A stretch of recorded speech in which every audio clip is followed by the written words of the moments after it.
Hello viewers, আসসালামু আলাইকুম। আপনারা যদি ইউরিয়া সার আপনাদের সবজি গাছে দিতে পারেন, ইউরিয়া সারে কাজ করে কি অতি তাড়াতাড়ি গাছকে লম্বা করে এবং সবুজ করে। এই দেখেন আমি জনা নিয়েছি এবং ১ মুঠ এর বেশি দেই নাই। দেখেন ১ মুঠে তাই একটু কমও দিয়ে দিছি এবং এইখানে পানি গুলে আমি দেখেন আমার লাল শাকে দিয়ে দিব একটু বড় করার জন্য। গাছগুলো একটু বড় করার জন্য আমি এই লাল শাকে এবং ঢেঙ্গা সারে আমি এই সারটা দিয়ে দিব, সারের পানিটা দেওয়ার পরে আপনারা কাঁচা পানি দিবেন। এইভাবে আপনারা টিপসগুলো পেতে আমার চ্যানেলটা সাবস্ক্রাইব করবেন, ফেসবুক পেজটা ফলো করবেন, লাইক কমেন্ট শেয়ার করুন বেশি বেশি করে, যাতে আপনাদেরকে এই ধরনের ভিডিও আমি দেখাইতে পারি আরও বেশি বেশি করে আপনাদের।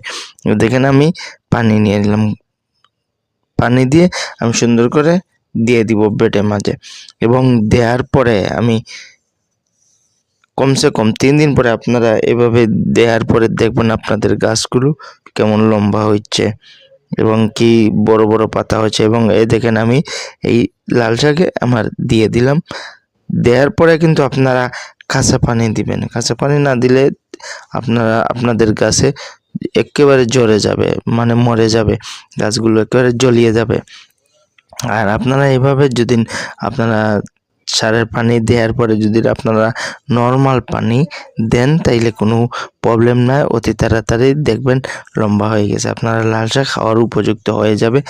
আপনারা 3 দিনে কমসে কম এরকম একবার হলেও আপনারা আপনাদের গাছে ট্রাই করে দেখেন, অতি তাড়াতাড়ি আপনারাও খেতে পারবেন লাল শাক, ঢেঙ্গা শাক এবং বিভিন্ন আপনাদের যে সবজি গাছগুলো লাল শাক, ঢেঙ্গা শাক, পরাশ, এরপরে আরও বিভিন্ন জাতের যে গাছগুলো। দেখেন আমি আবার আপনাদেরকে দেখালাম যাতে আমি আবার নর্মাল পানিও দিতেছি। দেখেন কিভাবে দিতেছি, আপনারা দেখেন।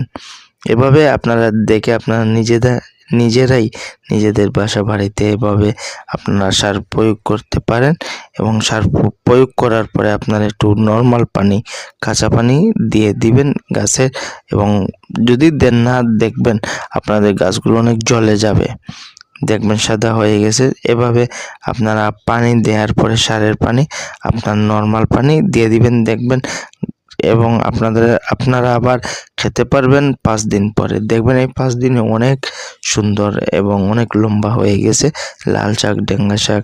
এভাবে আপনারা আপনাদের লাল শাক, ঢেঙ্গা গাছগুলোতে দিয়ে আপনারা খেতে পারবেন আপনারা নিজেরাই। আমি খাওয়ার জন্য এটা কিন্তু আবার অনেক ক্ষতিও করে গাছের, যে ক্ষতিটা করে অনেক জ্বলে যায়।